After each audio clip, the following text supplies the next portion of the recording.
you and welcome you all for participating in today's TechNation Wednesday webinar series. We are thrilled with the tremendous turnout for today's presentation. For the third straight month, we've had over 150 pre-registered attendees. We are proud to offer these free webinars as a way to educate and provide valuable information to the healthcare technology industry. We'll be offering 1 to 2 webinars per month on Wednesdays, focusing on issues pertinent to the biomed, clinical engineering, and imaging service community. Our next event will be April 16th, featuring Bob Brochart of Access Ultrasound. He'll be discussing how ultrasound technology has and continues to change, learning what the future of ultrasound transducer technology holds for end users. We'd also like to mention that many of these same speakers will be held at our annual MD Expo, held April 9th through 11th in Las Vegas.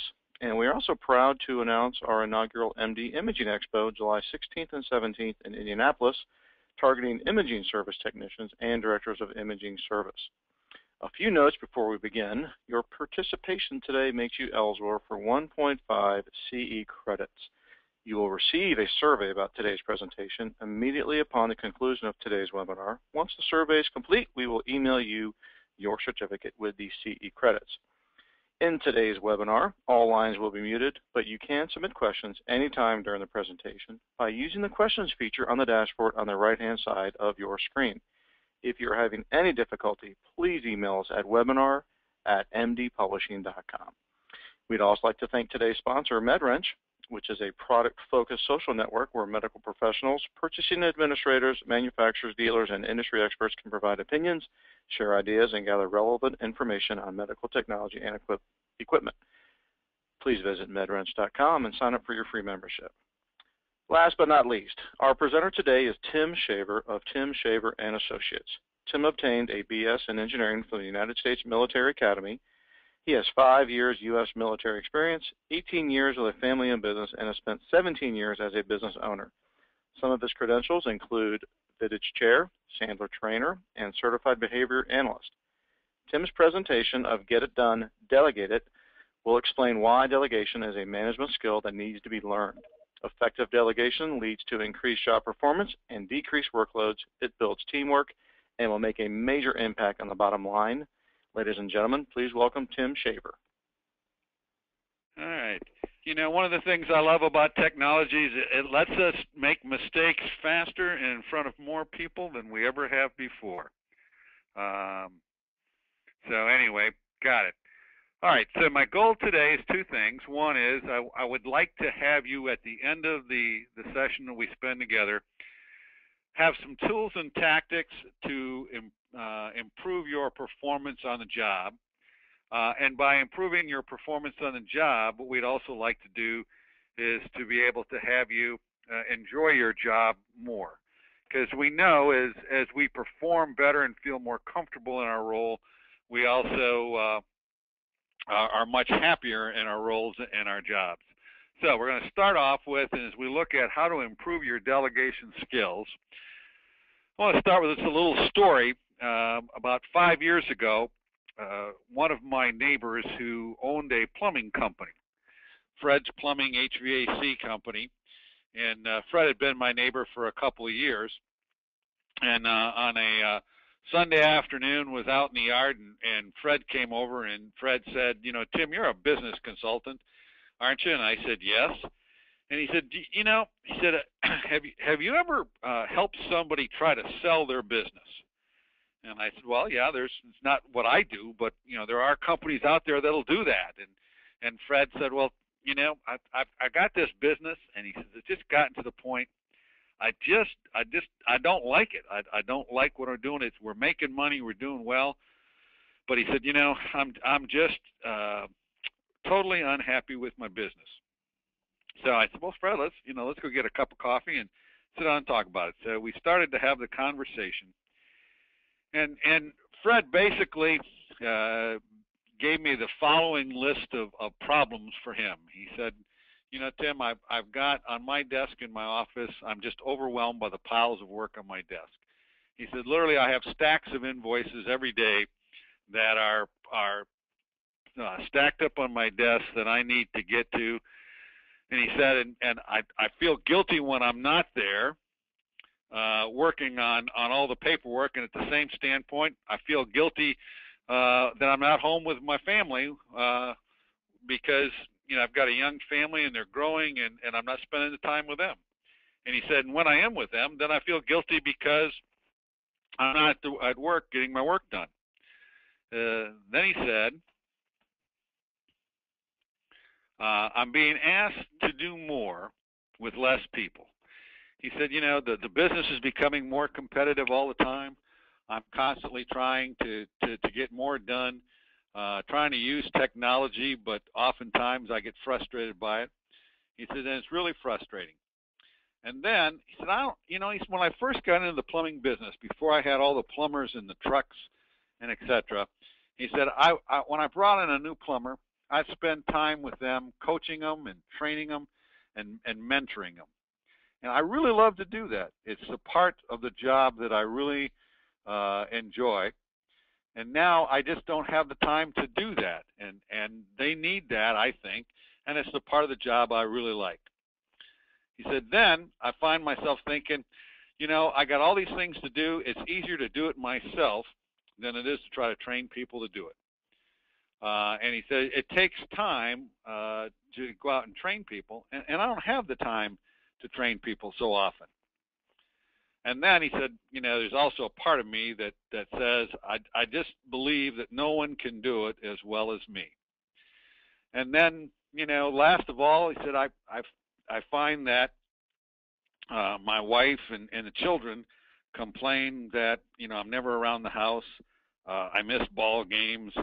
But on the same standpoint, when I am around, I'm tired. I don't have any time to myself. He said, I got a really nice bass boat. And he said, I haven't had it out all summer long just to go out and go fishing. He said, in fact, a couple of times I have had it out, he said, it was a hurry up, get it in the water and try to do a little bit of something with the family and pull it back out. And he said, I haven't taken the time either to maintain the boat or to go fishing. So I said, it really is that's the reason why we want to improve our delegation skills. And although Fred was somebody that I enjoyed working with, I see this also with a lot of the business owners that I'm presently working with. They own a business or they are a manager, and they've worked hard to get to be in the management ranks. They've worked hard to be a supervisor, to work with people they enjoy working with, and then they're so overwhelmed by all the stuff that's going on that the joy of the job itself has gone out of it. So these are what I say the top 6 reasons why we want to improve your delegation skills. We'd like to reduce that pile of work on your desk. We're always going to be asked to do more with less, but there are ways to do that for that. We also don't have enough time to coach, train, and mentor our teams.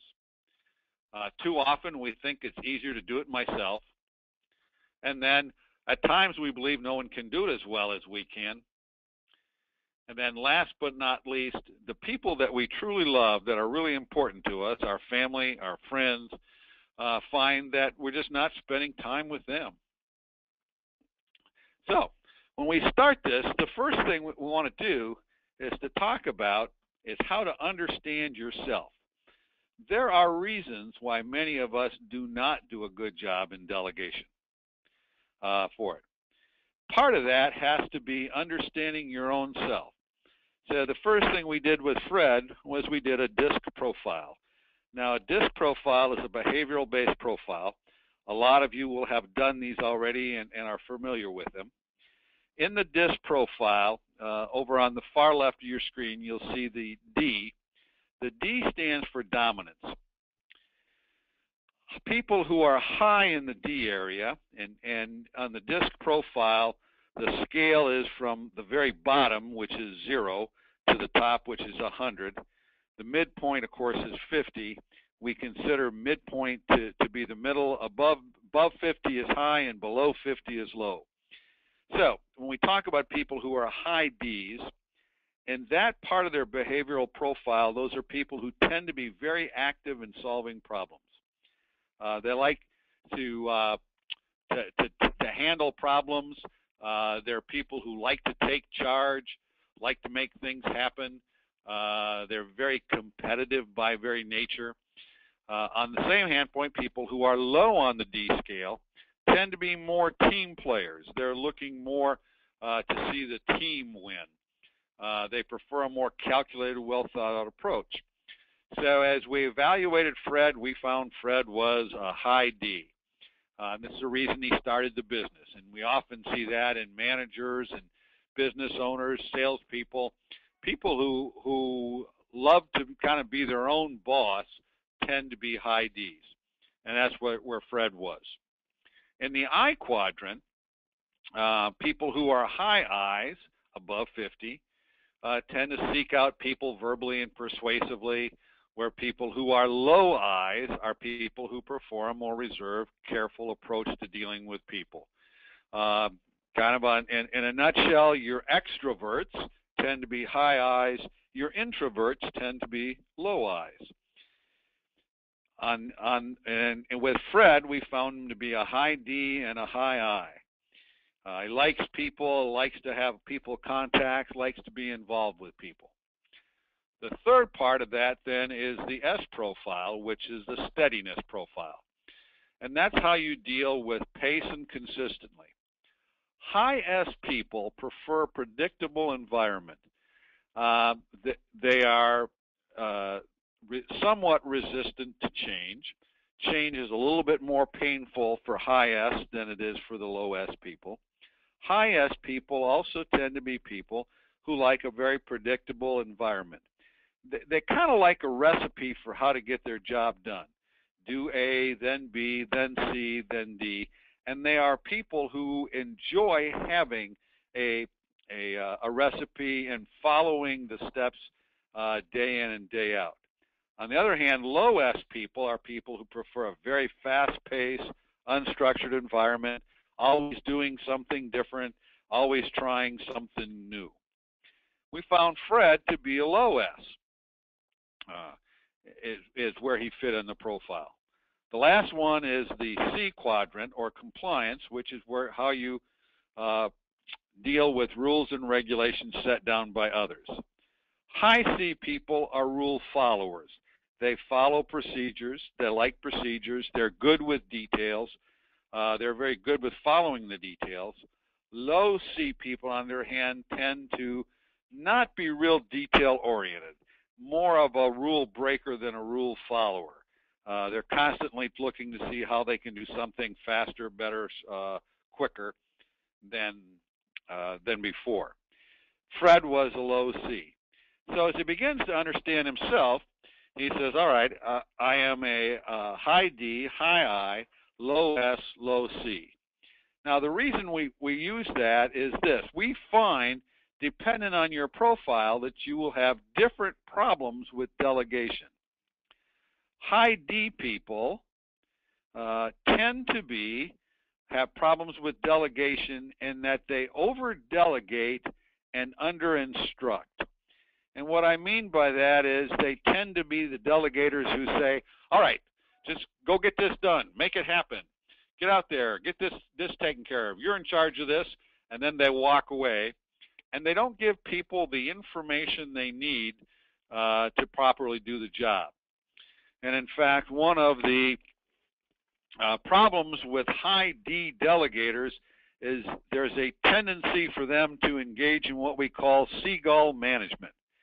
And seagull management is where they give you something to do, take off, fly back in 2 weeks later, scream, holler, make a lot of noise, crap all over everybody, and then fly out again. We call that seagull management. And so what we find with the Ds is they tend to under-instruct people on what they need in order to get the job done. Now, on the other hand, high C people have a problem with delegation also. High C people, the tendency is not to delegate because they tend to be more of a perfectionist. Somewhat of a control freak would be the local phraseology for that. But high C people philosophy is they don't delegate because no one can do it as well as I can. And they want to make sure everything is done exactly right. So you have two ends of the spectrum. The high D over delegates, under instructs. The high C under delegates and over instructs. So as we begin to look at the differences, we can begin to predict where people will start to have problems in delegation. So let's look at the results of effective delegation. When you are good at effective delegation, first of all, it reduces stress in your life. Stress is not induced by the amount of work that you have. Stress is induced in your life when you can't get it done, when it's piling up and you're constantly worrying about it. And the more stress you have in your life, we all know the results of that, from how it affects us medically and mentally, how it affects our family. High stress over a time is just absolutely a killer. The second result of effective delegation, besides reducing that stress in your life, is to increase your job performance. The more that you can effectively delegate and utilize your team, the more effectively you can get the job done. And along with that, time and time again, what we have found is when bosses look at who is promotable, who should we move to the next level, those people who have shown delegation as an effective management skill are people who are picked for the next position much more readily. And the idea being is that by doing or by delegating properly, you're also allowing your team members to learn the jobs better, which frees you up to do more on the next level for your boss and become a more effective manager. The next thing is it builds teamwork. Teamwork is reduced when just the manager or just the supervisor is the one who controls everything. Teams work better when they're giving some responsibility and authority.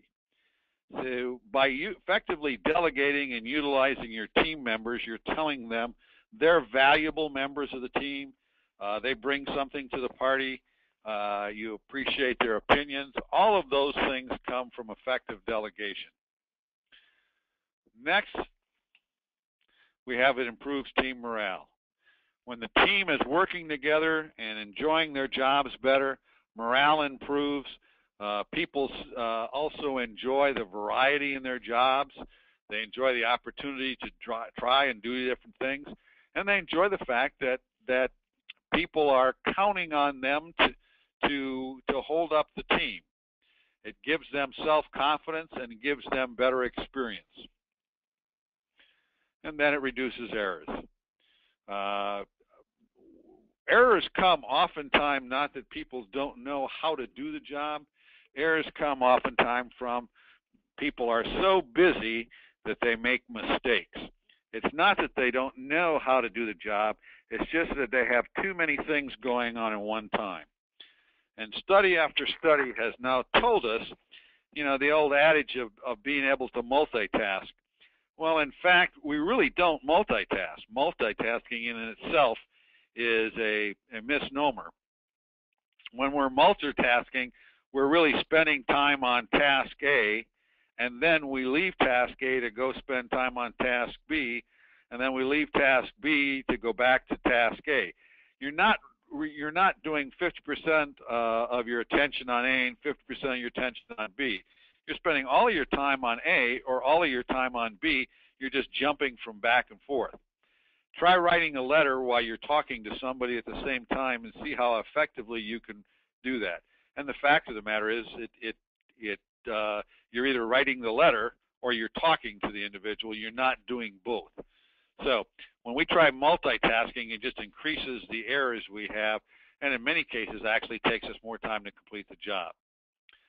And then the last result of effective delegation, it allows you and your team to get more done with less time and oftentimes with less resources. Okay? There is a general rule that I have found over the years of working with teams, and the rule is pretty much this. None of us is as smart as all of us. And I say again, none of us is as smart as all of us. When we utilize the team and all the team members, it has a magic effect at the knowledge of the group and the ability of the group to perform. Now, a short video here. I want to let you watch that real quick.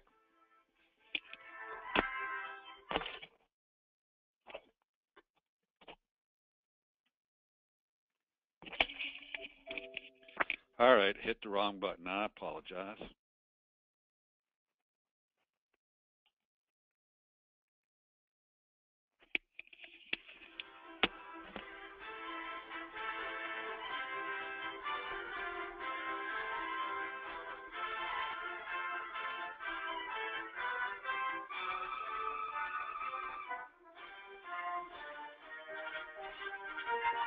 I was trained for one submarine. My guys were trained to do what they were told. That's a deadly combination. We all know organizations where people just follow the leader into disastrous situations. So I got my guys together and I said, hey, we got a problem here. I was trained for another submarine. You're trained to do whatever nonsense comes out of my mouth. That's right, Captain. I mean, they knew. They already knew. I was pretty much talking to myself. So I said, what are we going to do? What are we going to do, guys? And we talked about it. Okay, what I really wanted to do was get ready for the inspection. But we were sitting in the wardroom. We spent a couple hours. We were talking about it. And I came up with all these different things. And, well, you Captain, you just got to be smarter. You got to give better orders. Like, well, how am I going to learn a whole nuclear submarine, miles of valves and pipes? I spent a year learning Olympia, 2 weeks over here. So in a year we'll be safe? That's not going to work. We had to deploy the submarine in 6 months.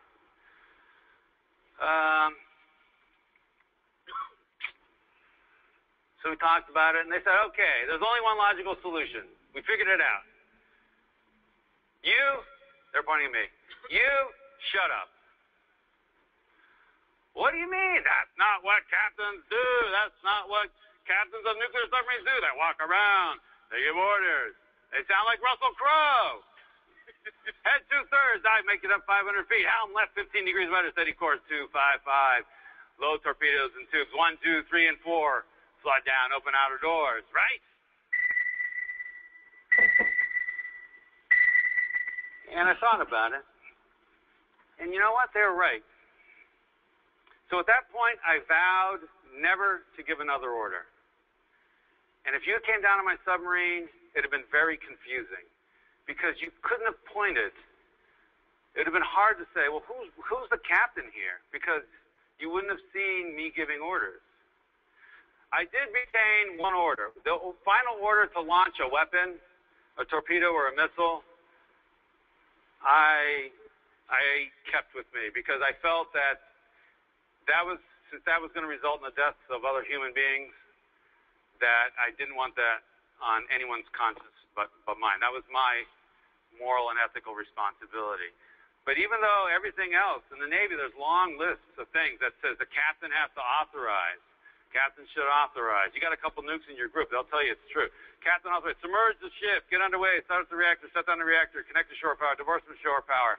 On and on. Break for dive. On and on and on. Pages of these things. I just refused to give those orders. What we replaced it with was intent. Instead of giving instructions, if you want your people to think, don't give instructions, give intent. So they would come to me, hey, what do you want me to do?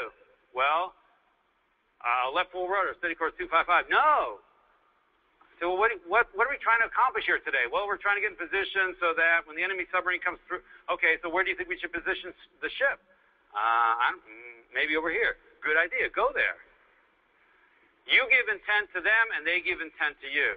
So my officer stopped requesting permission. And every other submarine, Captain, request permission to submerge the ship. Submerge the ship. Submerge the ship, aye. On Santa Fe, Captain, I intend to submerge the ship. Very well. And they did it. And it might seem like it's a very small, nuanced change of language, but it was hugely powerful because the psychological ownership now shifts to them. They need to discover the answer. Otherwise, You're always the answer man. You can never go home and eat dinner. And so we started doing this. And it was hugely powerful. Actually, we went another step. Then I got smarter and I said, when the officer said, Captain, I intend to submerge the ship, I would ask him, well, what do you think I'm thinking right now? And he'd look at me, hard to tell. I'm guessing you're wondering whether it's safe. Bingo! I said, well, convince me it's safe. He said, Captain, I intend to submerge the ship. All men are below. Hatches are shut. Ship's rigged for dive. I checked the bottom deck. The submarine's in the water that's been assigned to us. Then later I had asked them, is this the right thing to do? And they would say, well, yes, sir, because our mission requires that we... And these are the two pillars that I think support this idea of giving control. These are the two pillars that need to be in place. The technical competence, which is represented by, is it safe? And the organizational clarity, which is represented by, is it the right thing to do? And you put those things in place, and then you can give control. And you give control, and you put those things in place. And you are off to the races.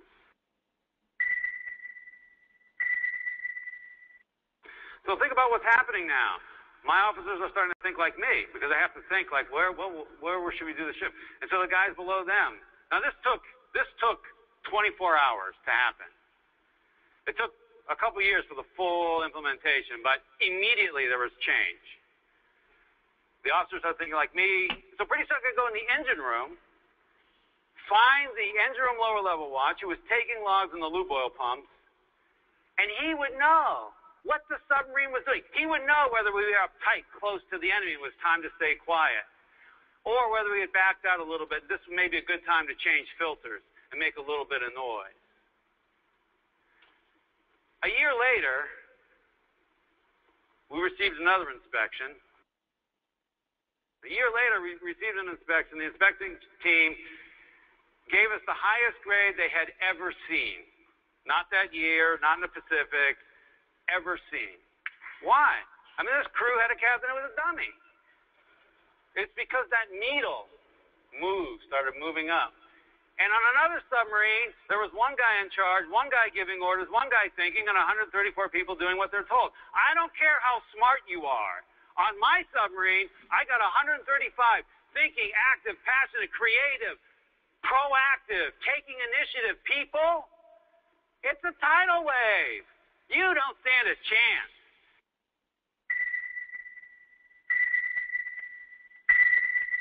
Here's the solution. Move the authority to where the information is. You mean the software engineer can decide whether we ship the software? Yeah. You mean the client, my salesman can close the deal? Well, up to $1,000. No. Yes. Whatever the price? Yes.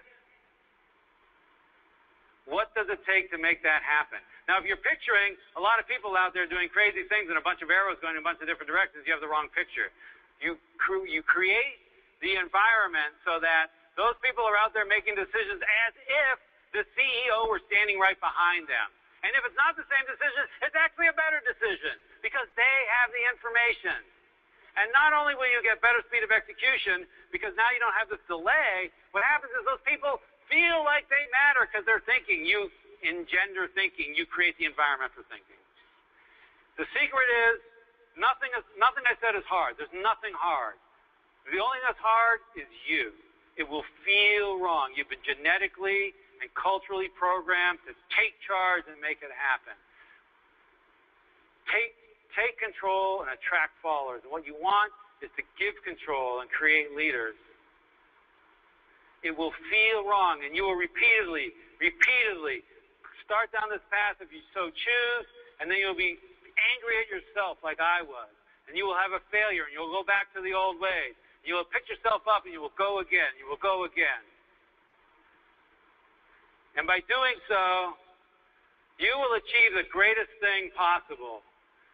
You will have achieved greatness, not because of the deeds and acts that you did, but because you set an environment where the people around you and their families and their schools and their organizations and their businesses, they've achieved greatness.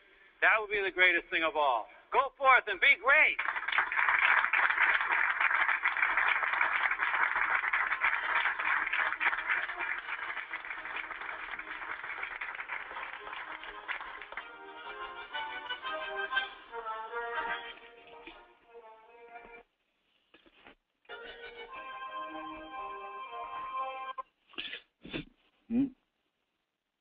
All right, so what it really says is, you have to delegate. You have to learn how to delegate. And when you do that, what you do is use the power of the team rather than the power of the individual. And it goes back to my earlier comment, which none of us is as smart as all of us. So 6 steps to delegation. We've talked about, what happens when you don't delegate. We've talked about why you should delegate and what happens when you delegate. So now let's look at the steps of delegation. The first step is to prepare beforehand. And I'm going to walk through each of the 6 steps quickly, and then we'll come back and look at each one of them in a little bit more detail. Second step is to clearly define the task that is to be delegated. Not just make something happen, but what is the task that the person needs to complete to your satisfaction? Then, what's the timeline that they're working on? How much time do they have? When do they need to report back? How important is the time? Then, what's the level of authority that they have in working on the task? Set up some checkpoints along the way. And then at the end of the task, to hold a debriefing session to determine what we could do better. Now, we're going to start with, and let's go back to number 1, prepare beforehand. All right, so let's talk about the time management matrix.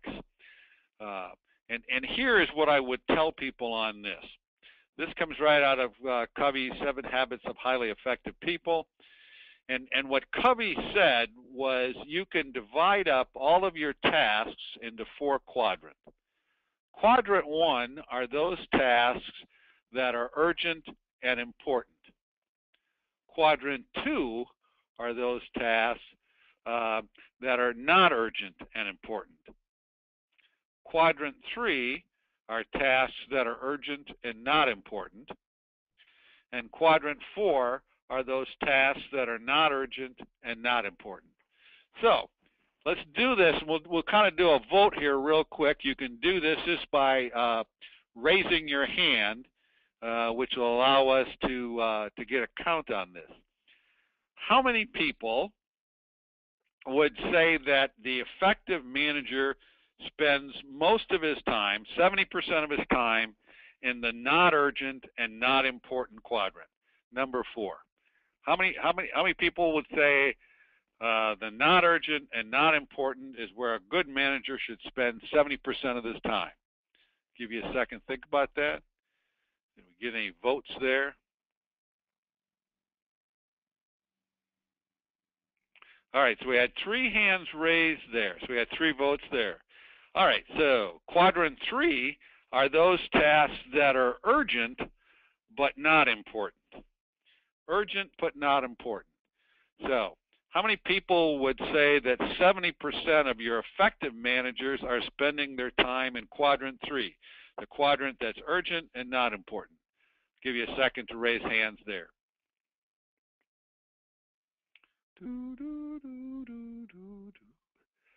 All right, so we had 2 votes there. So the next one is the not urgent and important. Quadrant number 2. How many people say that most effective manager spends their time in the not urgent and important? Quadrant 2. Give you a chance to vote there.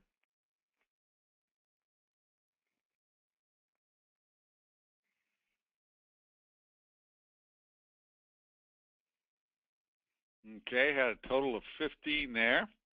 And then last but not least, in quadrant number 1, urgent and important. How many people say that that's where the effective manager should spend his time? Quadrant number 1, urgent and important.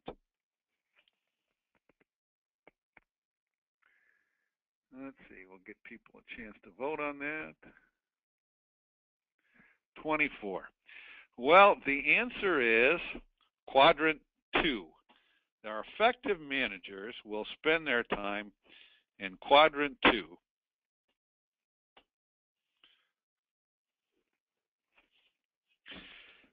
Which is the not urgent and important. Now, and if you think about it, this is the logical reason for that. When you are working on things that are urgent and important, that means that someone else is determining the timeline for what needs to be done. Someone else, whether that's your boss, the customer, the client, the project, whatever it is, you're working on their schedule.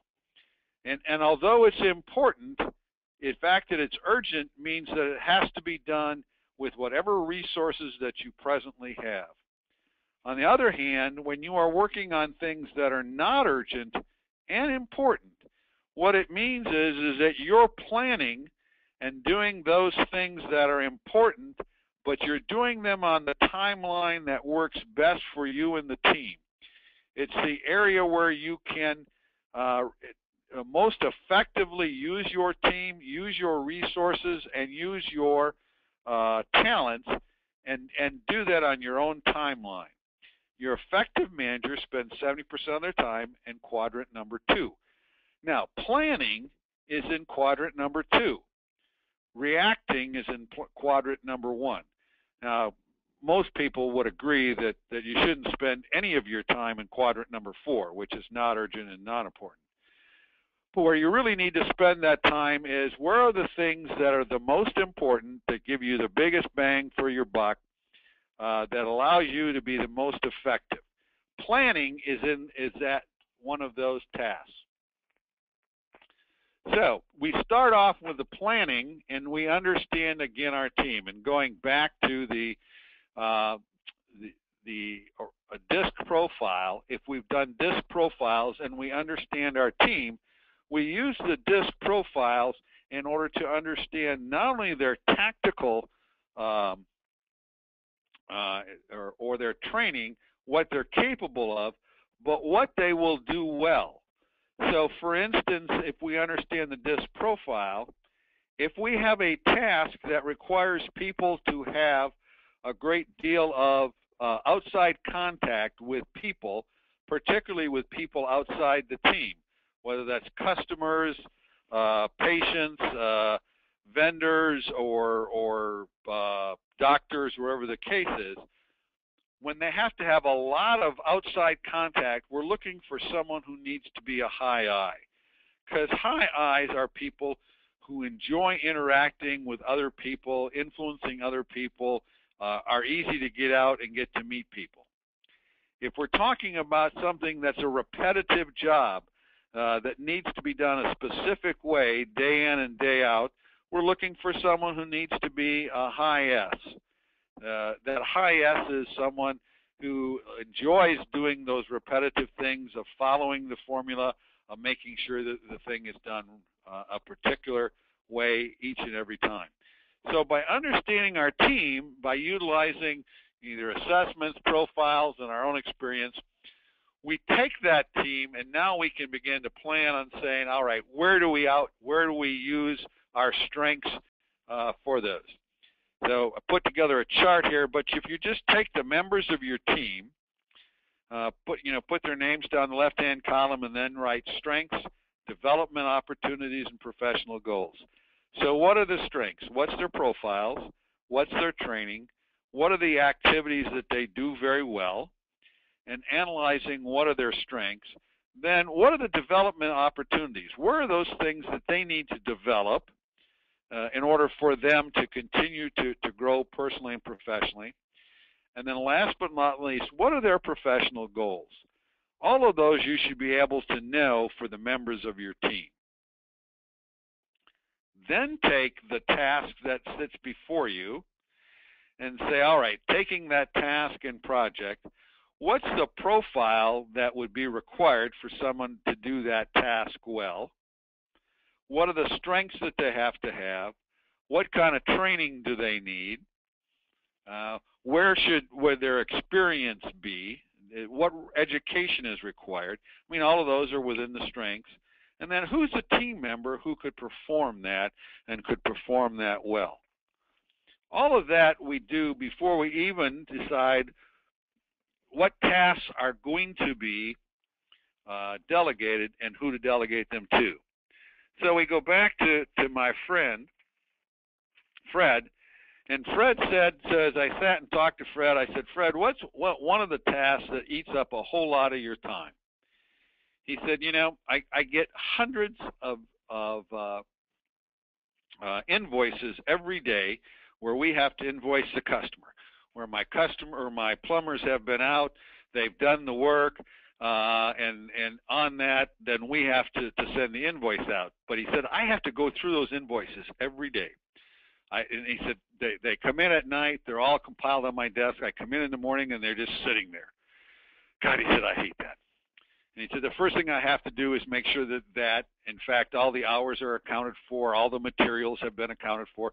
If they've replaced a water heater, that the water heater is listed on there, whatever the pricing are. And he said, and the second thing is, he said, I need to make sure that we're not over-invoicing somebody. He said, you know, if a job should take 2 or 3 hours and somebody has invoiced them for all day, he said, I want to make sure that that's correct. Because I had a situation one time 4 or 5 years ago where one of my plumbers was in fact over-invoicing people, and he said I did fire him when I caught him for being dishonest, but on the same standpoint, I don't ever want to be in a situation where people would question the honesty and integrity of what we're doing. I said, good. All right, so let's take that, Fred. If we were to take that task of going through the invoices every day and making sure they're correct. So let's figure out what would be the strengths required in there and who would be a team member who might be able to perform that. So as we talked together with Fred on that, what we found was Fred had a plumber who had gotten to be over 60 and was having trouble really doing a lot of the heavy work. And so they were only sending him out on the lighter calls. But he only really wanted to work a half day. So I said, all right, Fred, what if we took him? We knew we needed somebody who was a high S because it was a repetitive job, somebody who had a high C because it took a lot of attention to detail. So we evaluated the individual and determined, in fact, that fit right in with his profile. He had a lot of years of experience. It was something he really wanted to do. And we started it off with that was going to be the person that we were going to delegate the task to. So then we get into defining the task itself, step 2. So step 2, you need to clearly define the tasks to be completed. So in this case, not only did Fred want him to review the invoices every day, but he had specific things that he wanted him to do with those invoices. So not only did they need to be reviewed every day to make sure they were complete and accurate, that people were not being overbilled or underbilled, but that time was accounted for. And if something was outside certain parameters, then it was was an outlier that needed to be looked at. But about 90-some%, in fact, I think it was close to 96 or 97% of the invoices every day were just fine. There was only a couple outliners every day that needed to be looked at. So we sat down and clearly defined the task of what we wanted to do. We were very specific. If the invoices fell within this range, they were fine, just needed to be checked, make sure the math was right, and then passed on to accounting to be sent to the homeowner.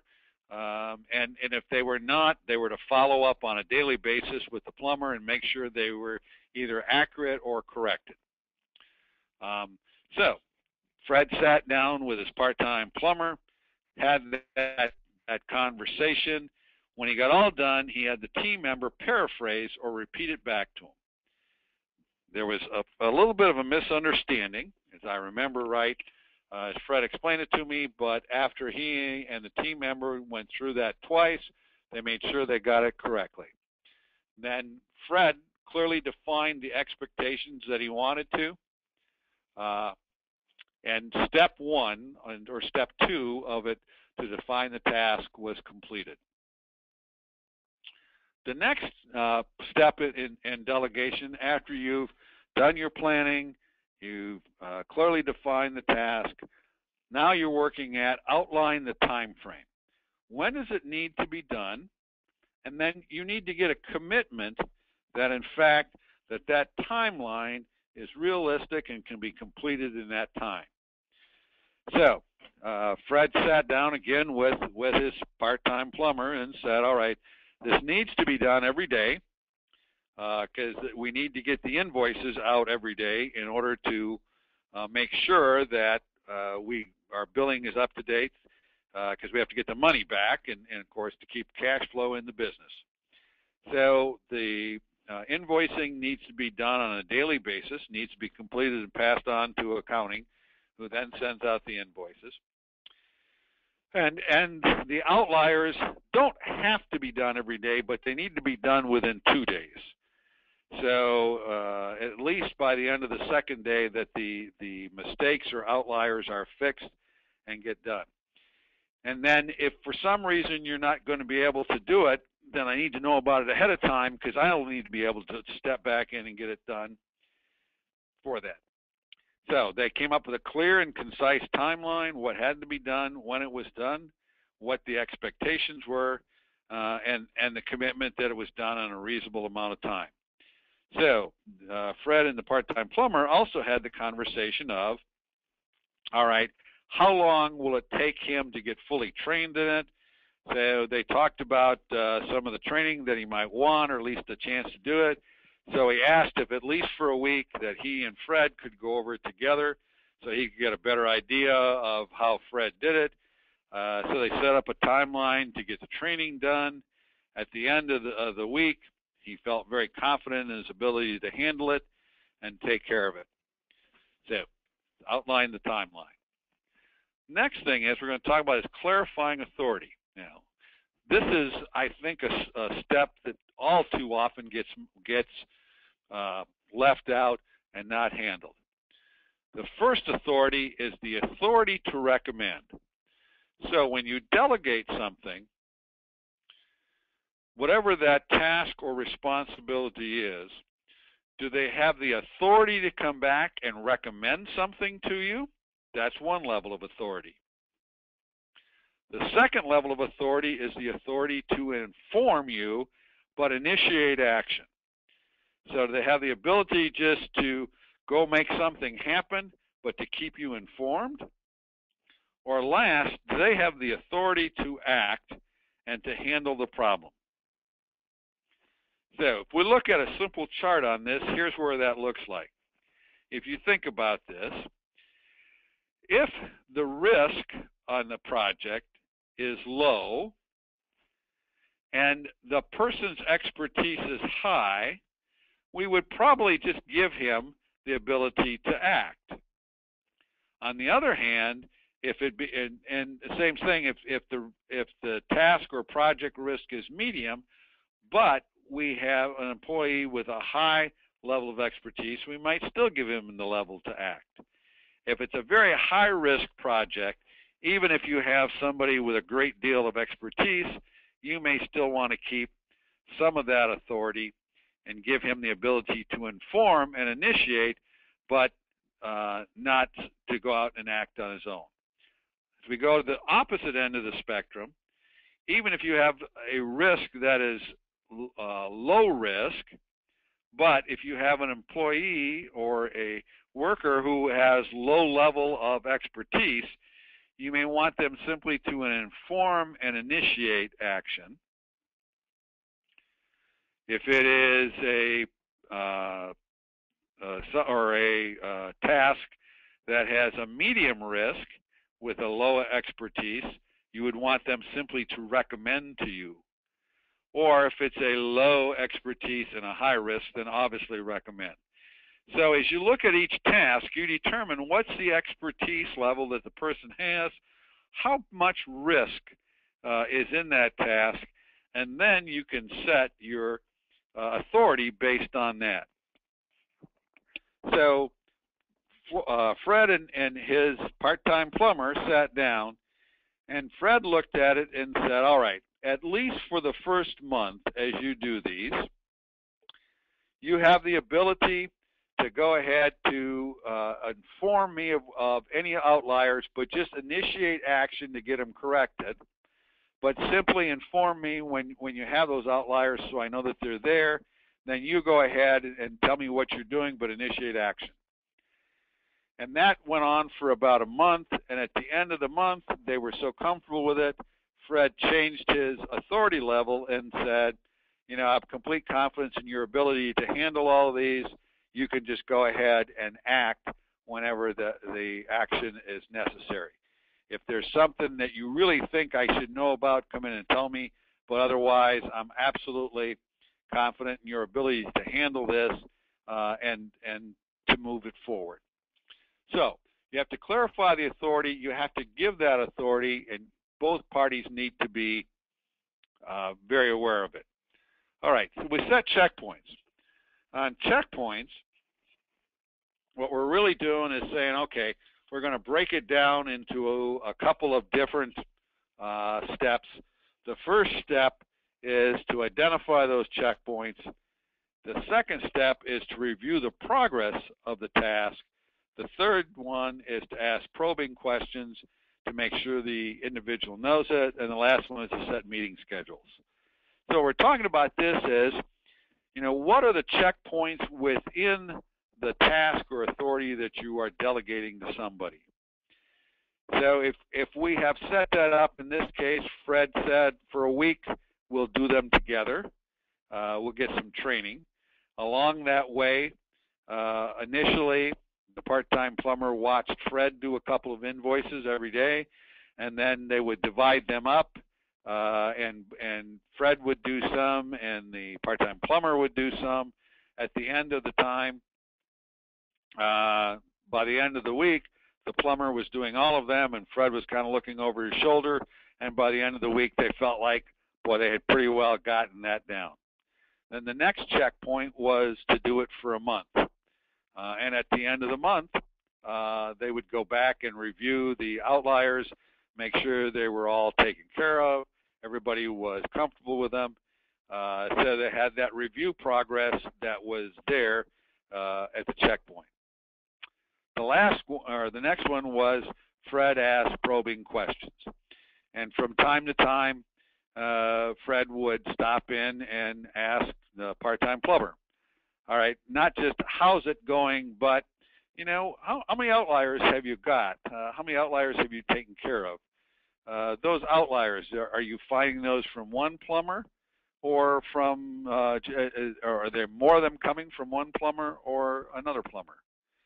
And so he had some probing questions, but his probing questions were designed with the idea that with the probing question, Fred was going to be able to have a pretty good feel for exactly how things were going.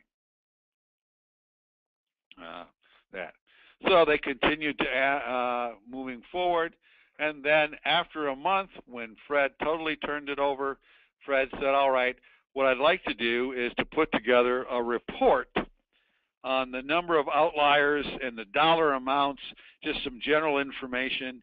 When do you think would be a good time to send me a report? The individual said, how about each Wednesday I get you the report for what we followed up for the previous week, and we can then look at trends and see how that's going. Fred said, great, absolutely. So they set up the schedule for once a week to meet, to discuss the issues, and go over the outliers. In fact, not to meet, but just simply to look at the report. So then they would have the debriefing. And the debriefing, when he got done, was, how did the process go? So how was the process of moving this along of going through the delegation working for you? Could we have done something better? Was there a better way to do this? And interesting enough, during the debriefing, the part-time plumber said, he said, I've been watching, and I realized that there was a real pattern to almost all of the jobs that we do, because they almost always worked with homeowners. And he said, I've gotten to the point where I have some pretty good parameters for, if you're replacing a water heater, I pretty much know here's the hours it should last. So if the job lasts between this time and this time, it fits within the parameters.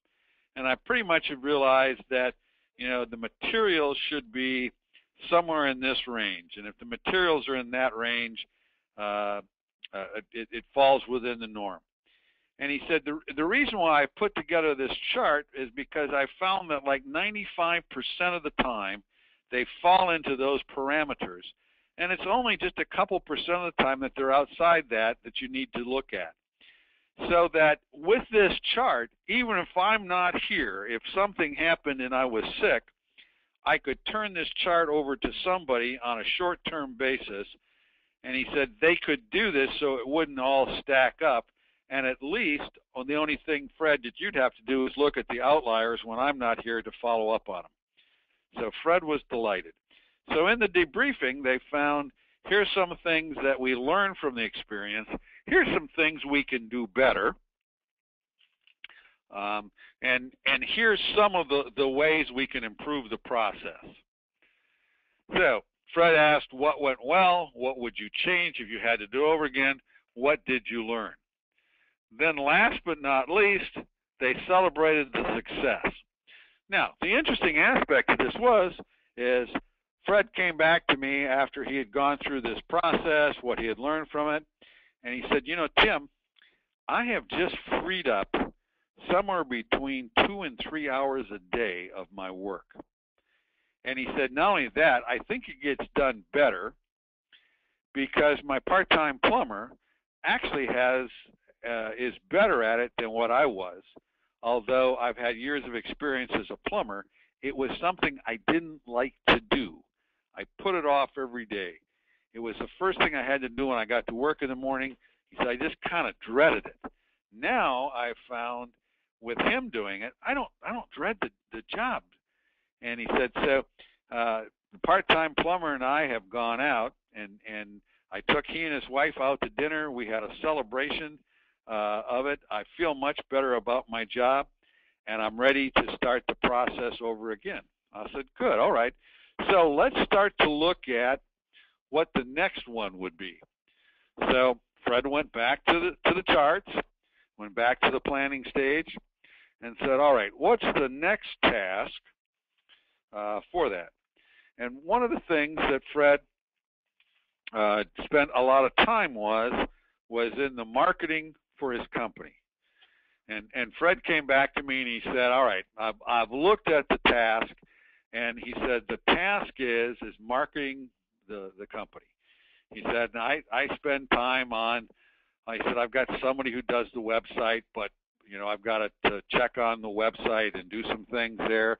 He said, I have a Twitter account, and he said, I have to write these tweets. I'm supposed to do 2 a week, and I do these tweets for it. He said, I don't know if it does any good, but I do it. And he said, I've got some brochures, and we spend about $30,000 a year with ads in various local publications and all of that. He said, I'd really like to turn that over to somebody. Absolutely hate that part of my job. And he said, and I'm not even really sure that I know how to do it or how to do it well. So long story short, we looked through the list of people that Fred had in the organization. And in this case, Fred didn't have anybody in the organization that had either the skills or the ability to do it. And it wasn't a slot that really worked out well. So Fred came back and we rediscussed the issue at some point in time. Fred went to one of the local colleges and found he could get an intern to come to work for him for the summer. Fred found the intern and started the delegation process of bringing in this intern and delegating the marketing to the company. Walk through each one of the 6 steps. First of all, he had done the planning and got the planning done. Then he sat down with the intern and said, first of all, what I'd really like to have is a comprehensive plan from a delegation. He said, with the delegation being done, or the task being done, how do we know that it's really good? How do we know that it's working? What has to be done?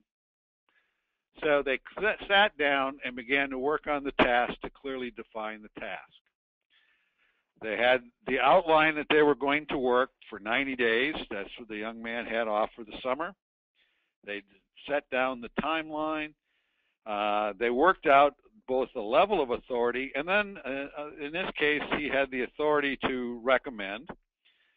Fred did not know him real well and felt like that the risk was too high and that he didn't know of the skills the individual had. They set up some checkpoints, and then they held a briefing together once a week while they worked on it. Long story short, for it, by the end of the summer, the young man who really knew how to use social media in the marketing portion of it, and who was much better at marketing than Fred had come up with a new marketing program for them.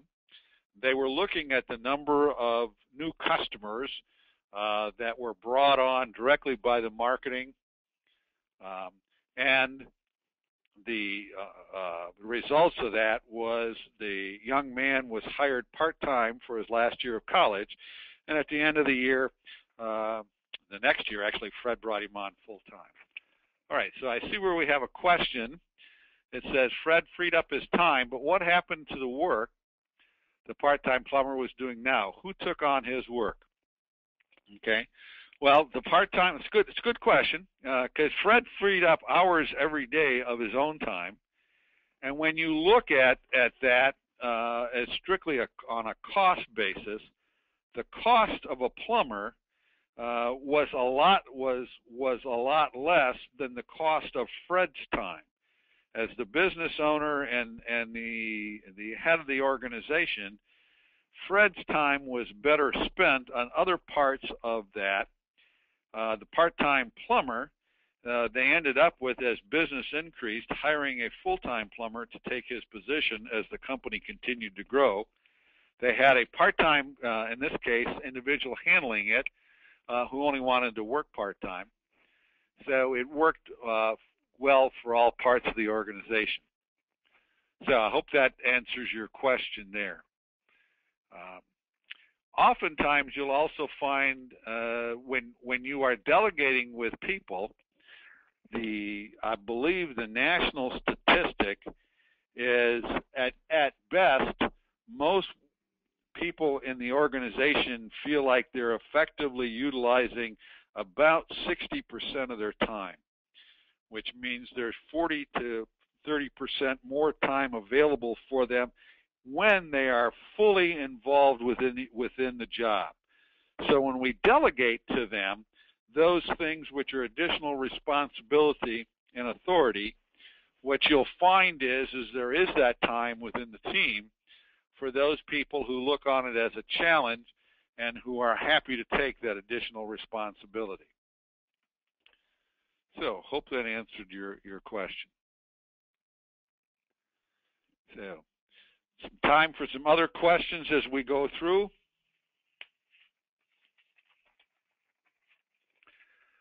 All right. So, I want to go to this part on celebrate success. All right. So, question. Usually, it's still do more with less, and no extras or hires. What do you do here? And again, here it's a matter of looking at priorities. You are attempting to do the highest priority work with the people that you have. And so often case, when you delegate things, you will find that people who are looking at it differently than what you are may find ways to do that job quicker. They may have some ideas on how to get it done more effectively in less time.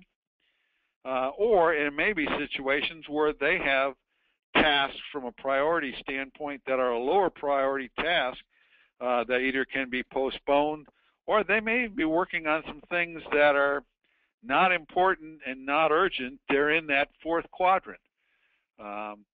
So by delegating the task and allowing them to grow personally and professionally, you're also allowing them to do higher priority work, which everyone enjoys doing more effectively. So I hope that answers the question. All right, so let me go back to as you have questions, please fire them out, and we'll try to go from here. So celebrate success. Not often enough do we celebrate success and say thank you. And there's an awful lot of ways to say thank you other than monetarily. And too often I think people say, all right, how can I say thank you? I can't increase wages. I can't give people raises. That's controlled by somewhere else. And the reality of it is that what we really find is, although we all work for money, money's not the motivation that we have. And people work harder and are motivated not by more money, but by recognition, acknowledgement, and etc. There's a really good study out, and in the study, they looked at they had a moving team who showed up at a person's house, and they didn't have enough movers. So in the first part of the experiment, when people would walk by, they would just address them and say, listen, I really apologize.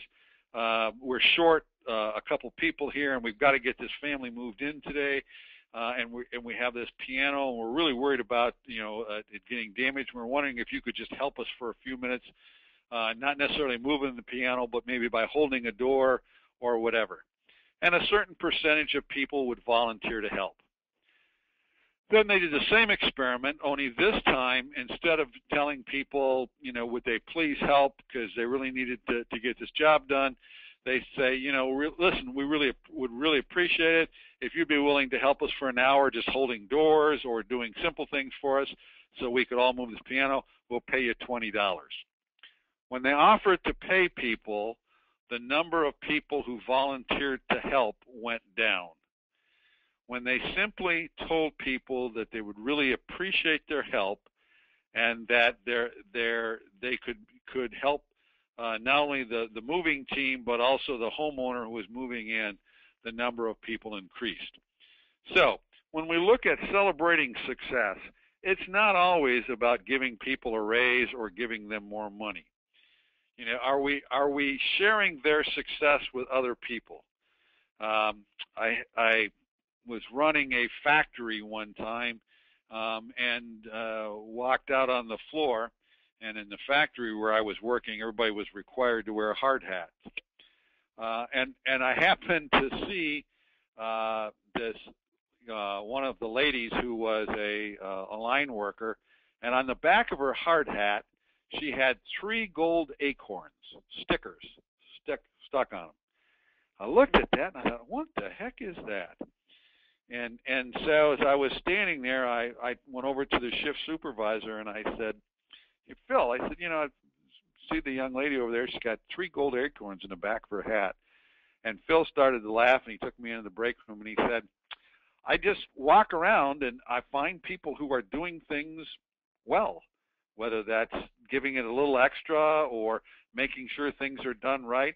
And he said, I just try to find people who are doing things right, and I give them a gold acorn, and they put it on their hat. And I said, really? He said, they absolutely love it, Tim. He said, it's just that little bit of recognition for a job well done. So I went back and I talked to the plant manager, and sure enough, that shift, since the supervisor had instituted the program, had seen a very nice increase in productivity. People were getting more done, not because they were getting any more money, but because of the fact that the supervisor was recognizing their job. Now, in just a minute, I'll share with you a recommended reading list, but The 1 Minute Manager is a great book. It's been around for years and years, but it basically says, as a supervisor and a manager, your real job is to go around, find people doing things right, and recognize it. You know, I always laughed, and you know, I was telling the story of the gold acorn to somebody some years ago, and he said, "Tim, go watch college football sometime.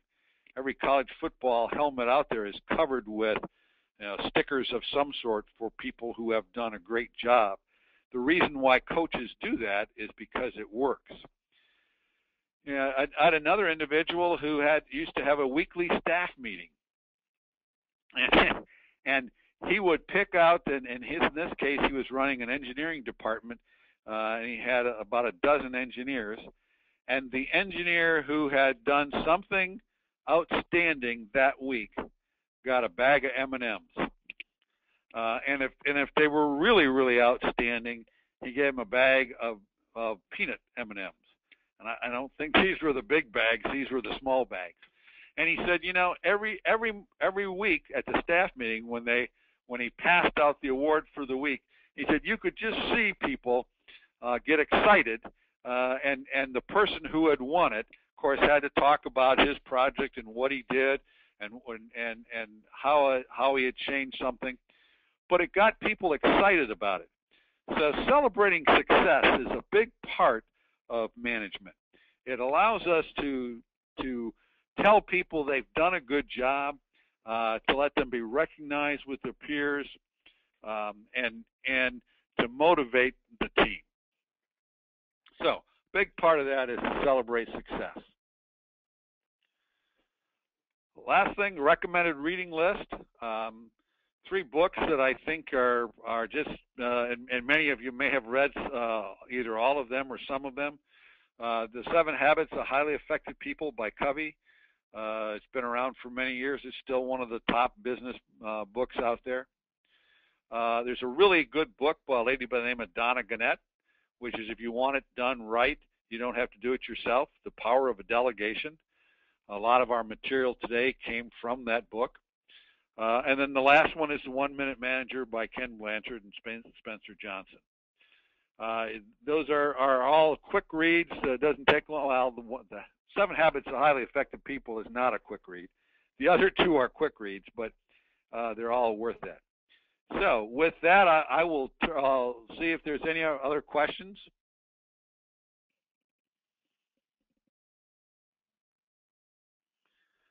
Let's see. Are the slides available for review? And certainly we will have the slides up with MD Publishing.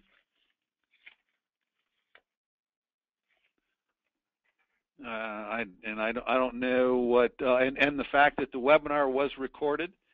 I hope they unrecord the first 2 minutes when we're having technical difficulty, but the webinar was recorded, so that'll be available for people. Good question. That's right, Tim. I just want to remind everybody the webinar today was recorded. It will be up very soon on imtechnation.com. At this time, I have no other questions. Does anybody in the audience today last call for questions?